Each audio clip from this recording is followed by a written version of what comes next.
Gawa tayo ng party hat template gamit lang ang Microsoft Word. Una, punta tayo sa layout tapos change lang natin yung orientation na landscape.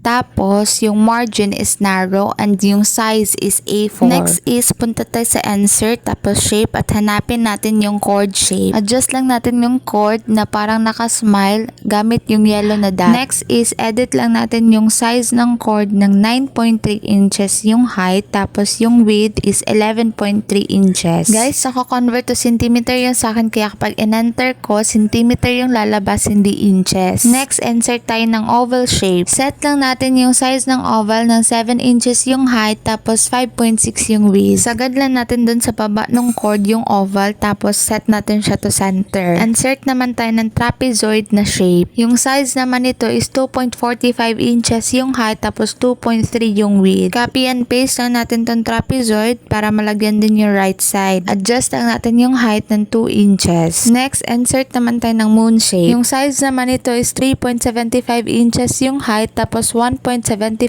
yung width. Tapos, punta tayo sa rotation. Click more rotation options. Tapos, set natin yung rotation ng 298 degrees. Gayahin nyo na lang ako sa part na to guys kung paano ko siya pinosisyon dyan. Tapos, copy and paste yung moon shape. And gawin lang natin 241 degrees yung rotation. And again, sundan nyo lang ako sa pag-position. Next, insert ulit tayo ng oval shape. Gawin lang natin 0.5 inches yung height tapos 1 inches yung width. Ang purpose naman nito guys is para pang lock. Next naman natin gagawin is i-group natin tong lahat ng shapes into one. Press and hold nyo lang yung shift key and click nyo lang isa-isa yung mga shapes. And then, right click tapos select lang yung group. As you can see, pwede na natin siyang galawin as one. Ngayon, tanggalin naman natin yung outline. Punta tayo sa shape format, tapos shape outline, and select no outline. Kung gusto nyo naman i-change yung color, right click nyo lang, tapos select fill. Yan, pwede na kayo mamili kung anong color ang gusto nyo. Pero kung may nagawa na naman kayong design at kailangan nyo na lang i-drop yung design dun sa template, select nyo na lang tong picture at hanapin nyo yung nagawa nyo na design. May dinownload na akong image dito from Google. Pang sample lang natin. Click insert at yan! May drag and drop template ka na. But of course, hindi pa tayo tapos kasi lalagyan pa natin ng oval shape yung both sides. Ito po yung